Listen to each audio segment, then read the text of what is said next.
Hello friends, good morning. Welcome to my channel lifestyle manual. আজকে আমি বানাচ্ছি লোটে মাছের ঝুরি ভাজা। লোটে মাছের ঝুরি ভাজা বানানোর জন্য লোটে মাছ 1 কেজি লোটে মাছ নিয়ে নিয়েছি। লোটে মাছটাকে আমি ভালো করে ধুয়ে পরিষ্কার করে রেখেছি। এবার আমি খালি কড়াইটা গ্যাসে বসিয়ে দিয়েছি আর গ্যাসের ফ্লেমটা অন করে নিয়েছি। এবার আমি লোটে মাছগুলো কড়াইতে দিয়ে দেবো। আর কড়াইতে দিয়ে দেওয়ার পরে আমি 2 চামচের মতো নুন দিয়ে ঢাকা দিয়ে দেবো। মাছটার থেকে জল ছাড়বে আর মাছটা জলের মধ্যেই সিদ্ধ হতে থাকবে। এখানে কিন্তু আমি কোনো এক্সট্রা জল দিইনি, ঠিক আছে। এবার আমি ঢাকাটা দিয়ে দিলাম। ঢাকাটা দিয়ে দেওয়ার পরে লোটে মাছটা সিদ্ধ হতে ছেড়ে দিয়েছি।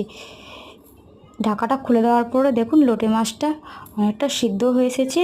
এবার আরেকটু সিদ্ধ হবে, ততক্ষণ আমি ঢাকাটা খোলাই রাখবো।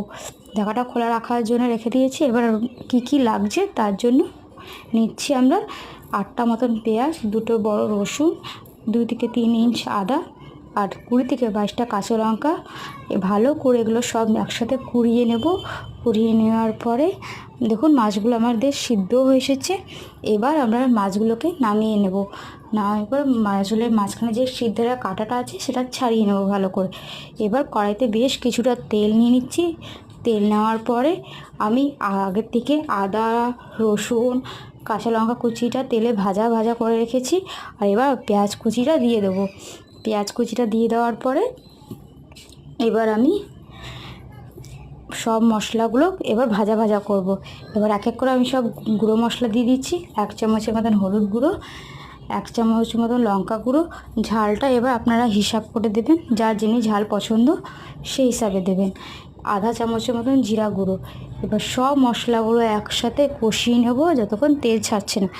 দেখুন মশলাগুলো ভালো করে কষিয়ে এসেছে। কষিয়ে আনার পর এবার এক এক করে মাছগুলো আমি দিয়ে দেবো। মাছগুলো দেওয়ার পরে ভালো করে আমরা কড়াইতে নাড়াচাড়া করে নেব। মাছগুলোকে আমরা দেওয়ার পরে বেশি ভাজবো না, কারণ মাছ তো এমনিতে সিদ্ধ হয়ে গেছে।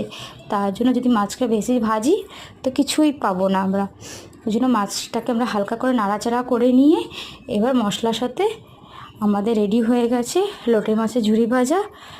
আপনারাও বলবেন কেমন লাগছে। আর রেসিপিটা ভালো লেগে থাকলে লাইক, শেয়ার, কমেন্ট অবশ্যই করবেন।